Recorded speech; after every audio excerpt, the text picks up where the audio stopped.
ওরে ও অলক্ষণে মেয়ে, সূর্য উঠলো কি উঠলো না, তোর হাত কি নিষ্পিস করতে শুরু করলো? আমি কাল রাতে নিজের চোখে দেখে গিয়েছিলাম এই লাউ গাছটার কচি মগডালটা কেমন বাতাসে দুলছিল।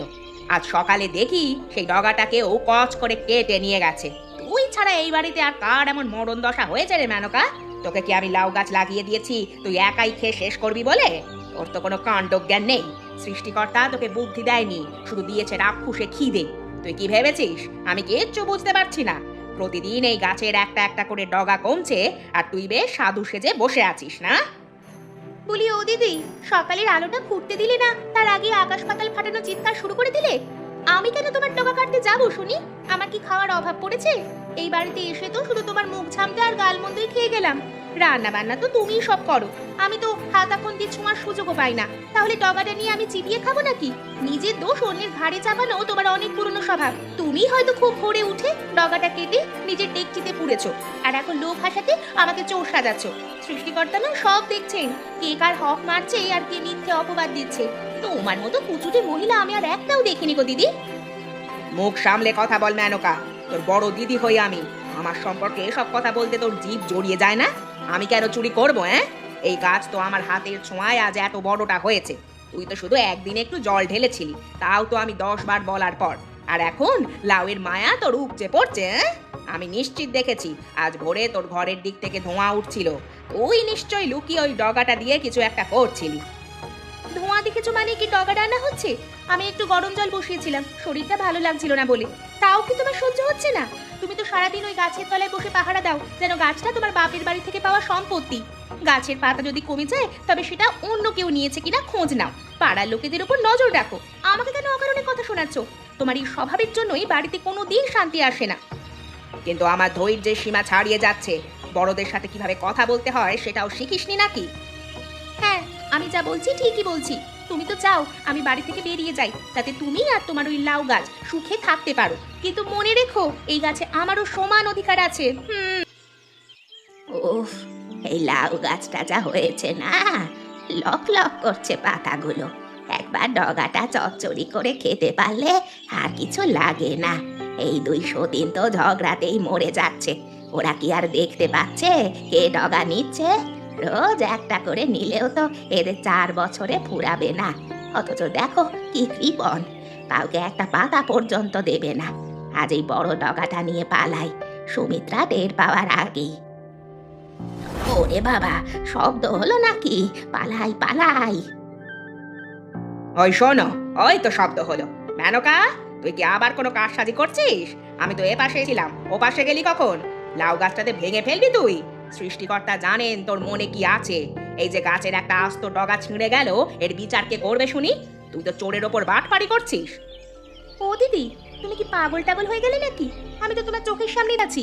তুমি নিশ্চয়ই নিজে নিজে শব্দ করে আমাকে ফাঁসানোর চেষ্টা করছো। ওপাশে তো জঙ্গল, ওখানে কি কোনো ভূত আছে নাকি যে দিনের বেলা ডগা ছেড়বে? তুমি ওদিকে গিয়ে কিছু একটা করে এসে এখন আমার উপর দায় চাপাচ্ছ। আমি তো দেখছি গাছটা নিয়ে তোমার মাথায় চিট ঢুকেছে। একটু শান্তিতে ঘরের কাজ করতে দাও দেখি। হ্যাঁ, আমার তো মাথায় ছিট ঢুকেছেই, কারণ তোর মতো একটা অলস মানুষের সাথে থাকতে হচ্ছে যে। তুই তো ঘরের কোনো কাজই করিস না, সারাদিন শুধু সাজুগুজু আর আয়না দেখা, আর সুযোগ পেলেই লাউ গাছের দিকে নজর দেওয়া। ওই বুড়ি বিনোদটাকেও কাল দেখছিলাম এদিক দিয়ে ঘুরঘুর করতে। নিশ্চয় তুই ওকে শিখিয়ে দিয়েছিস। বুড়িকে আমি কেন শেখাবো? তোমার যদি আজগুবি কথা। পাড়ার লোকেদের সাথেও তুমি ঝগড়া করো, আবার আমার উপরেও ঝাঁপিয়ে পড়ো। লাউ গাছটা যদি এত ঝামেলারই হয় তবে উপরে ফেললেই পারো। কিন্তু না, তুমি তো সেটা করবে না। তুমি শুধু ঝগড়া করার বাহানা খোঁজো। এই ডগাকে নিয়েছে না নিয়েছে তাতে আমার কিচ্ছু যায় আসে না। আমি জানি আমি নেইনি, ব্যাস। সৃষ্টিকর্তার কাছে প্রার্থনা করো যাতে তোমার মনে একটু সুবুদ্ধি হয়। উফ, তোমরা কি কোনোদিন থামবে না? আমি মাঠ থেকে আসি হাড়ভাঙা খাটুনি খেতে, আর বাড়িতে এসে শুনি তোমাদের এই নোংরা ক্যাচাকেচি। কিসেরা তো লাউ গাছ আর কিসেরা তো ডগা। গ্রামের মানুষজন হাসাহাসি করে আমার নামে, বলে সত্যিনে 2 বউয়ের বুঝি পেটে ভাত নেই, তাই লাউ পাতার জন্য ঝগড়া করে। আমার ইজ্জত কি তোমরা ধুলোয় মিশিয়ে দেবে? আমি আর এক মুহূর্ত এই অশান্তি সইব না। আজ এই লাউ গাছ আমি কেটে ফেলবো। না থাকবে এই লাউ পাতা, আর না থাকবে তোমাদের ঝগড়া। খবরদার, এই কুড়াল নিচে নামাও। আমি নাওয়া খাওয়া ভুলে এই গাছটাকে বড় করেছি। যখন চারাটা ছোট ছিল তখন রোদ থেকে বাঁচানোর জন্য আমি কত যত্ন করেছি, আর তুমি আজ সেটা কাটতে আসছো? আমাদের ঝগড়া আমাদের ব্যক্তিগত ব্যাপার, কিন্তু গাছের ওপর হাত তুলবে না বলছি। এই গাছ আমার সন্তানের মতো। তুমি তো সারাদিন মাঠেই থাকো, গাছের মায়া তুমি কি বুঝবে? ঠিক বলেছো দিদি। ওগো, তোমার কি মায়া দয়া বলতে কিচ্ছু নেই? এই গাছটা তো আমরা দুজনে মিলে যত্ন করেছি। গাছটা কত সুন্দর করে চালটা ঘিরে ফেলেছে দেখো। গ্রামের কার বাড়িতে এমন লাউ গাছ আছে শুনি? তুমি স্বামী হয়ে আমাদের ঝগড়া মেটাতে পারো না, আর এখন রাগের মাথায় গাছ কাটতে আসছো? এটা কি কোনো সমাধান হলো? আমরা ঝগড়া করি বলে কি গাছটা অপরাধী? তুমি কুড়াল নিয়ে ভয় দেখাবে না, আমরাও ছাড়বার পাত্রী নই। তোমরা কি অদ্ভুত মানুষ গো! একটু আগেও একজন আরেকজনের নামে দুর্নাম করছিলে এই গাছ নিয়ে, আর এখন এক হয়ে আমার উপর লাঠি ঘোরাচ্ছ। তোমরা হলে সাপের মতো, কখন কামড় দেবে আর কখন ফোনা তুলবে কেউ জানে না। আমি শুধু শান্তি চাইছিলাম। এই লাউ গাছটাই যত গন্ডগোলের মূলে। তোমাদের এই পাগলামি দেখে আমি আর কিছু বলবো না, যা খুশি করো তোমরা। তবে মনে রেখো, যেদিন বড় কোনো বিপদ হবে সেদিন আমাকে দোষ দিও না। বিপদ হলে আমরা সামলে নেব, তুমি তোমার কাজ করো গিয়ে। আমাদের গাছের দিকে আর কোনোদিন কুড়াল নিয়ে আসবে না। মেনকা, তুইও শোন, ঝগড়া চলুক, কিন্তু এই গাছের কোনো ক্ষতি হতে দেব না আমরা। এই গাছটা আমাদের দুই সতীনের একমাত্র গর্ব।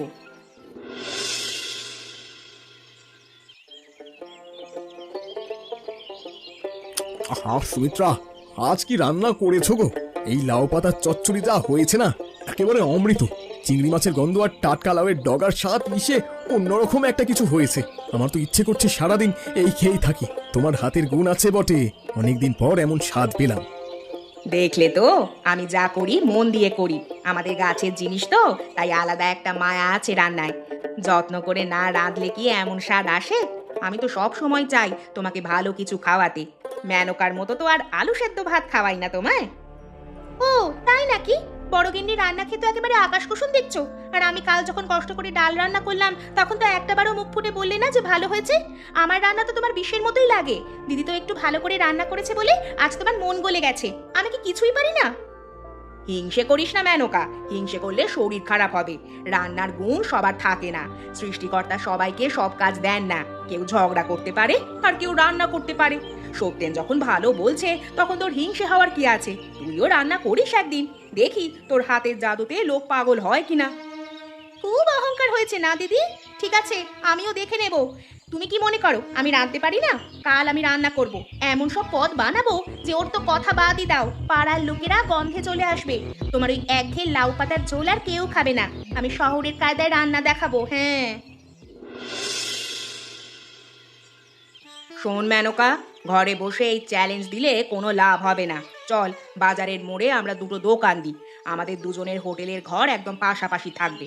তুইও রান্না করবি, আমিও রান্না করব। দেখব বাজারের মানুষ কার হোটেলের খাবার বেশি পছন্দ করে। যার দোকানে বেশি খদ্দের হবে, সেই হবে সেরা রাঁধুনি। কি বলিস, রাজি আছিস নাকি ভয় পেলি?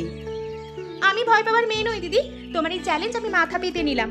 বাজারে গিয়েই দেখা যাবে কার হাতের টান কত। আমি নিশ্চিত মানুষ আমার হোটেলেই লাইন দেবে। তোমার ওই পুরোনো আমলের একই লাউ পাতার খাবার মানুষ একবেলা খেয়েই মুখ ফেরাবে। দেখি কে জেতে আর কে হারে।